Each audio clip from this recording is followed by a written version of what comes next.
ఈరోజు హైదరాబాద్లో పరుగుల వర్షం కురవబోతోంది. ఎందుకంటే ఈరోజు మ్యాచ్ ఎస్ఆర్హెచ్ ఆర్ఆర్తో తలబడబోతోంది.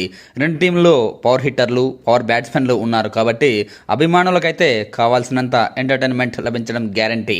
కాకపోతే హోమ్ గ్రౌండ్లో ఎస్ఆర్హెచ్ గెలుస్తుందా లేదా అనేది కాస్త సందేహం. ఎందుకంటే రాజస్థాన్ రాయల్స్ ఎలాంటి ఫామ్లో ఉందో అందరికీ తెలుసు. ప్రత్యర్థి ఎవరనేది చూడకుండా చెలరేగుతున్నారు. 5 సార్లు ఛాంపియన్ సిఎస్కేను చిత్తుగా ఓడించారు. ఇక ఆర్సీబీకి అయితే చుక్కలు చూపించారు. కాబట్టి ఈరోజు ఎస్ఆర్ఎస్ పరిస్థితి ఎలా ఉంటుందో మరి. అసలే ఎస్ఆర్ఎస్ బౌలింగ్లో నిలకడ ఉండదు, బ్యాటింగ్లో ఓకే. ఇక టీంల విషయానికి వచ్చినా ఎస్ఆర్ టీం విషయానికి వస్తే మన టీంకు సగం బలం ఓపెనర్లు హెడ్ అండ్ అభిషేక్. చెల్లరేగితే ఓకే, అలాగని వీళ్ళతో పాటు మిగతా బ్యాట్స్మెన్లు కూడా ఆడితేనే ఎస్ఆర్హెచ్ గెలవగలదు. మరి ముఖ్యంగా క్లాసన్ కాస్త తన గేమ్ను పూర్తిగా మార్చుకోవాలి.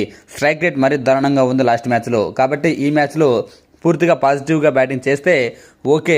ఇక ఇషాన్ కిషాన్ కెప్టెన్ కాస్త టచ్లో ఉన్నాడు. తను కూడా భారీ స్కోర్ చేస్తే ఇంకా బెటర్గా ఉంటుంది. అనికేత్ వర్మ పరిస్థితి కూడా ఇంతే. ఫాస్ట్ గేమ్ ఆడుతున్నాడు కానీ మినిమం స్కోర్ చేస్తున్నాడు. ఇంకా ఇంప్రూవ్ అయితే ఎస్ఆర్హెచ్ ఓటముల నుంచి గట్టెక్కుతుంది. ఆల్రౌండర్ నితీష్ రెడ్డిని ఇంకాస్త బ్యాటింగ్ ఆర్డర్లో ముందుగా పంపిస్తే బాగుంటుంది. అలా కాకుండా లాస్ట్ మ్యాచ్ మాదిరి సలీల్ అరోరాని పంపించి ప్రయోగం చేస్తే మాత్రం ఎస్ఆర్హెచ్కు మరో ఓటమి తప్పదు.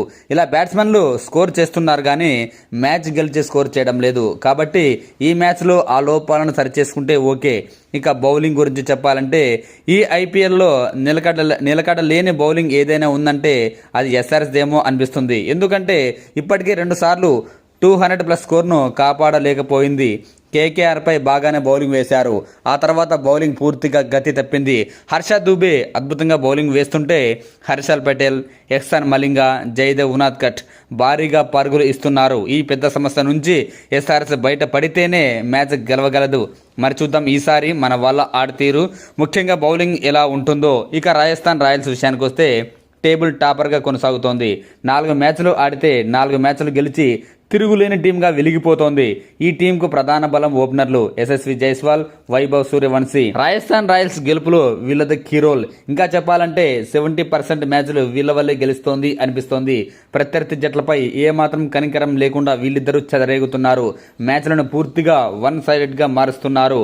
అయితే మిడిల్ ఆర్డర్లో మాత్రం బ్యాట్స్మెన్లు భారీ స్కోర్లు చేయడం లేదు. వన్ డౌన్లో వచ్చే ధ్రువ్ జురల్ మాత్రం సూపర్ ఫామ్లో ఉన్నాడు. అతను భారీ ఇన్నింగ్స్లతో కూడా ఆకట్టుకుంటున్నాడు.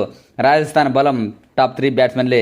కానీ ఆ తర్వాత వచ్చే సిమ్రన్ హెట్మర్ కావచ్చు, ఫెరారా కావచ్చు, రవీంద్ర జడేజా పెద్దగా పరుగులు చేయలేదు. ఇంకా చెప్పాలంటే ఆ అవసరం కూడా ఇంతవరకు రాలేదు. మరి ఈరోజు వాళ్ళు ఎలా ఆడతారో చూడాలి. ఇక బౌలింగ్ మాత్రం సూపర్గా ఉంది ఆర్ఆర్కు అని చెప్పొచ్చు. ముఖ్యంగా ఫాస్ట్ బౌలర్లు Sandeep Sharma, Jofra Archer, Nandre Burger అందరూ కూడా వికెట్లు తీస్తూ ఆర్ఆర్ గెలుపుకు తమ వంతు పాత్ర పోషిస్తున్నారు. ఇక రవి బిష్ణోయ్ లాంటి క్వాలిటీ స్పిన్నర్ టీం కష్టాల్లో ఎప్పుడు ఉంటే అప్పుడు వికెట్లు తీస్తూ తన వంత పాత్ర పోషిస్తున్నాడు.